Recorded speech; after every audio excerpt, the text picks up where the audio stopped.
todos bem-vindos ao canal TV CE Haha. Antes de iniciarmos o estudo de hoje, clique em gostei, se inscreva no canal e compartilhe para ajudar a divulgar os seus conteúdos. Hoje nós vamos estudar sobre a sucessão e aperfeiçoamento das raças, das perguntas 688 a 692.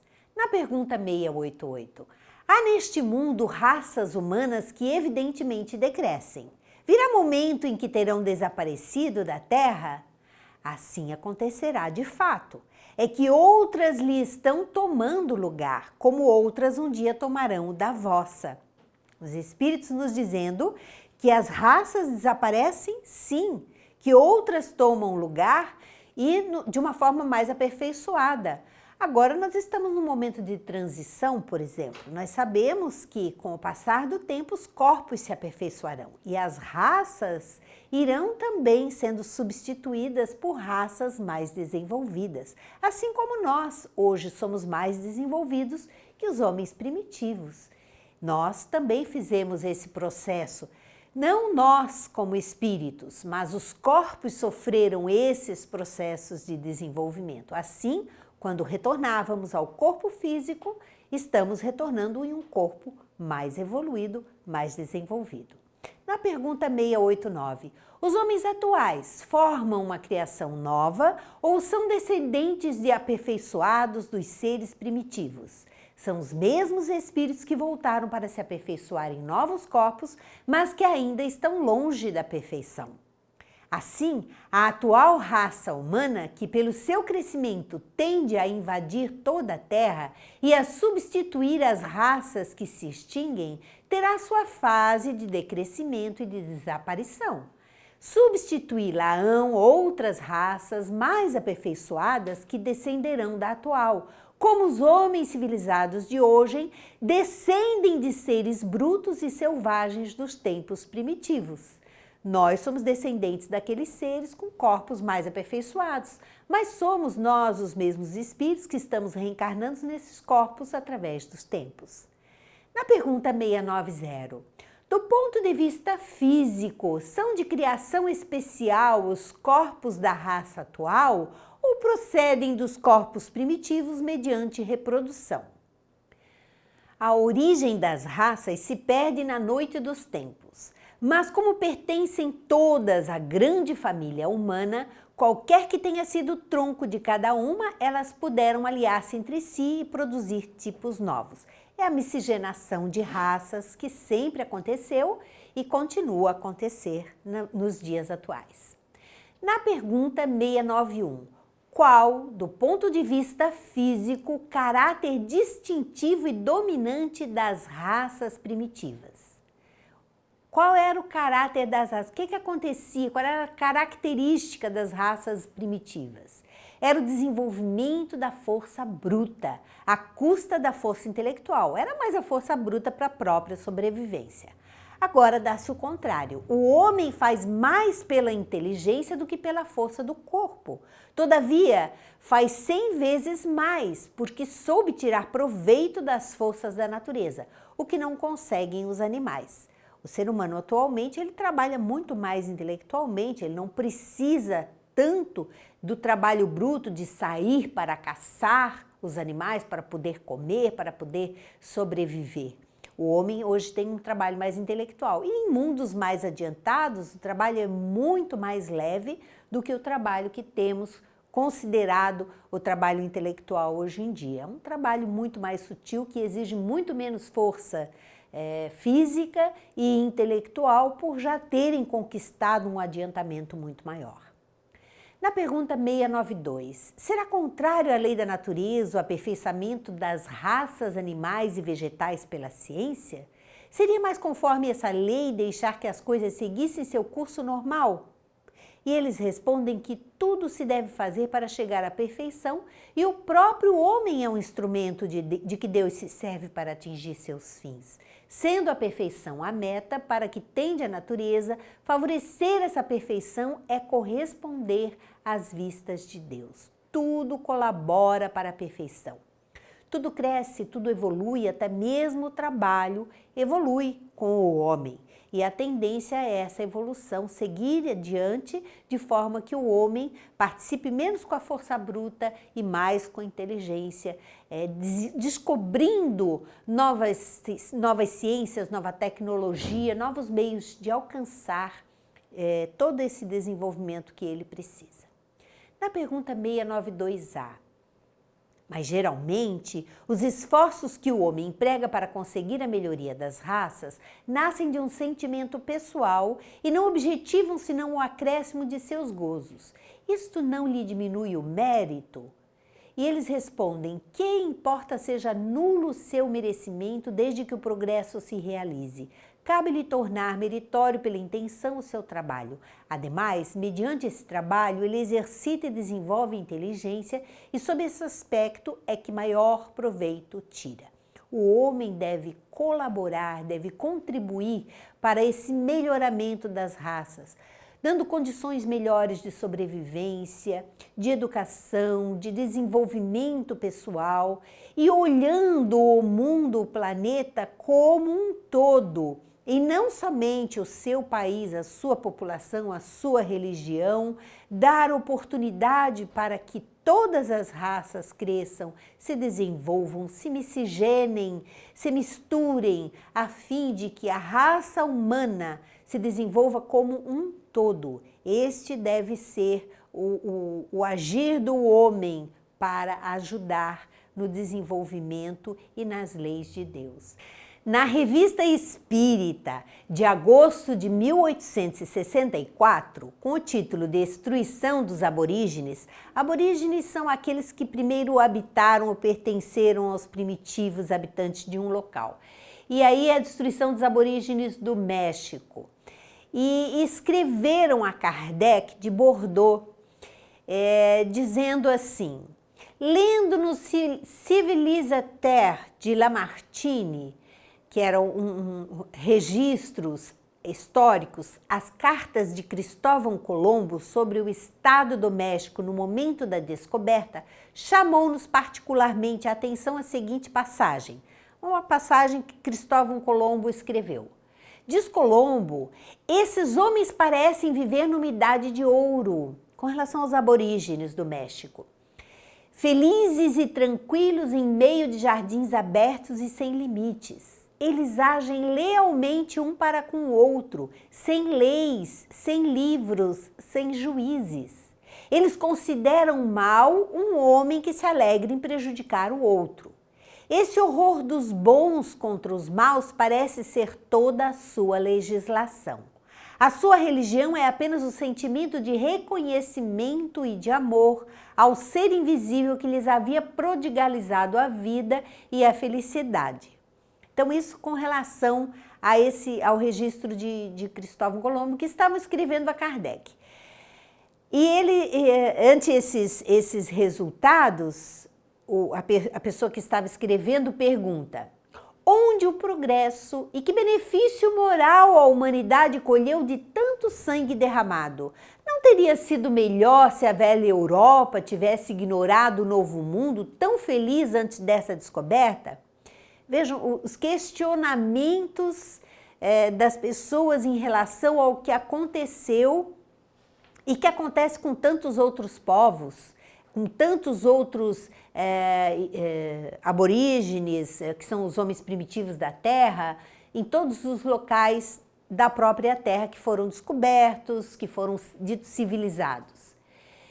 E a essa pergunta, meu guia espiritual respondeu assim: nós te responderíamos com prazer se teu espírito estivesse em estado de tratar neste momento de assunto tão sério, que requer alguns desenvolvimentos espírito-filosóficos. Dirige-te a Kardec. O próprio guia espiritual da pessoa disse para ele se dirigir a Kardec. Esta ordem de ideias já foi debatida, mas a ela reportar-se-ão de maneira mais lúcida do que poderias fazê-lo, porque sempre tens o espírito tenso e o ouvido à espreita. O médium ele não estava bem preparado para as respostas, ele não tinha estudado o suficiente. E Kardec, em 1864, já tinha editado o Livro dos Espíritos, o Livro dos Médiuns, o próprio Evangelho. E qual foi ele saberia responder melhor essas questões para a pessoa. Eis a resposta obtida na Sociedade de Paris, em 8 de julho de 1864, com o médium Sr. D'Ambel.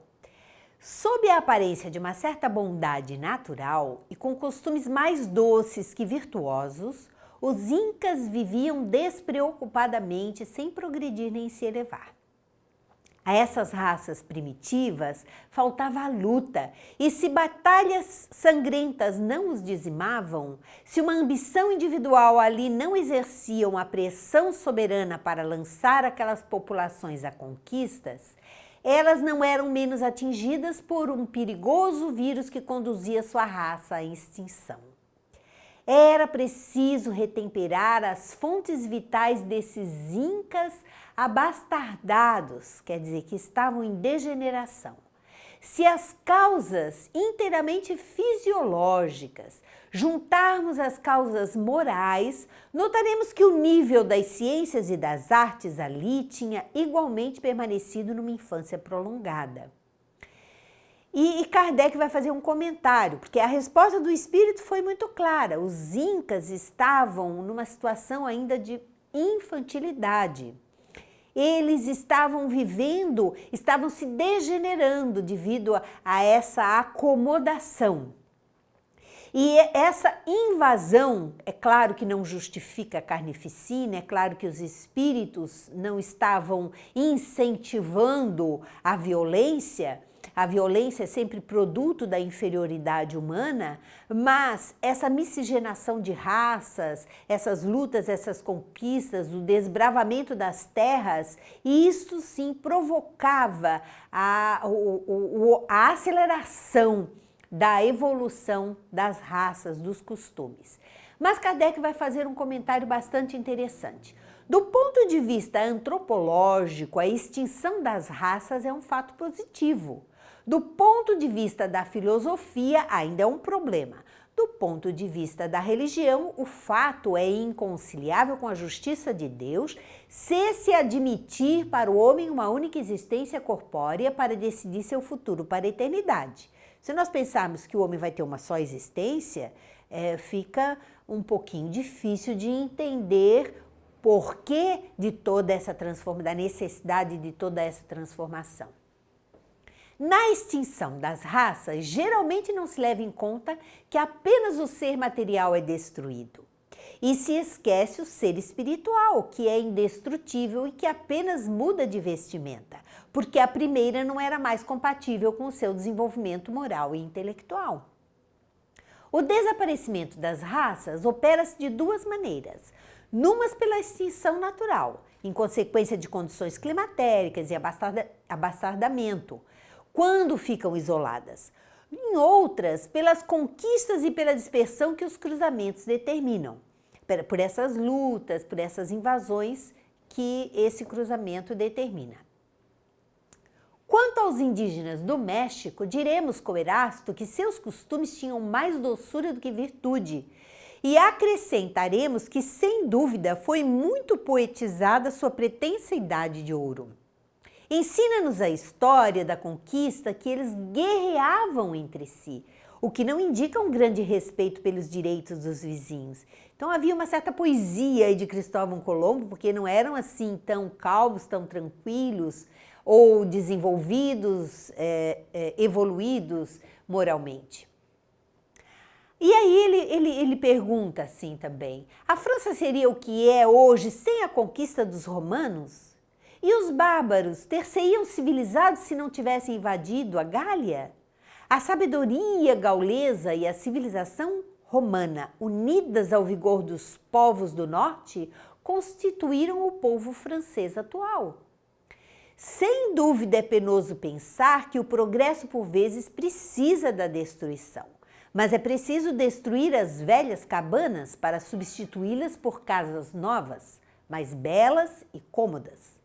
Além do mais, é preciso levar em conta o estado atrasado do globo, cuja humanidade está ainda na fase do progresso material e intelectual.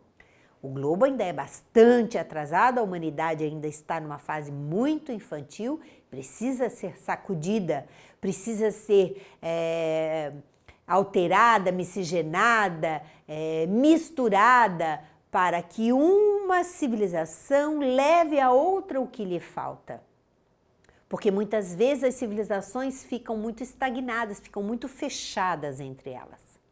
E ele continua, quando entrar no período do progresso moral e espiritual, as necessidades morais ultrapassarão as necessidades materiais. Os homens governar-se-ão segundo a justiça e não mais terão que reivindicar seu lugar pela força. Então a guerra e a destruição não mais terão razão de ser. Até lá, a luta é consequência da sua inferioridade moral. É o que nós vemos hoje em dia no nosso planeta.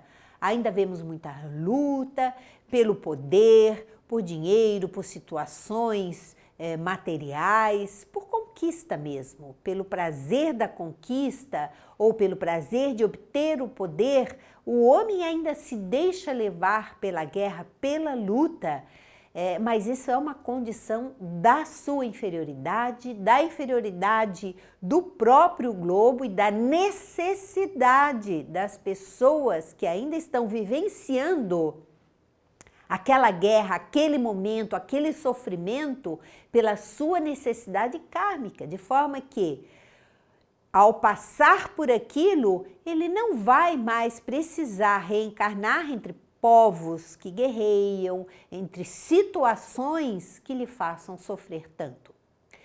Kardec continua, vivendo mais materialmente que espiritualmente, o homem não encara as coisas senão do ponto de vista atual e material, e por isso limitado. Até agora ele ignorou que o papel capital é do espírito, ensinando-lhe a participação do elemento espiritual em todas as coisas do mundo. O espiritismo alarga o seu horizonte e muda o curso de suas ideias. Ele abre a era do progresso moral.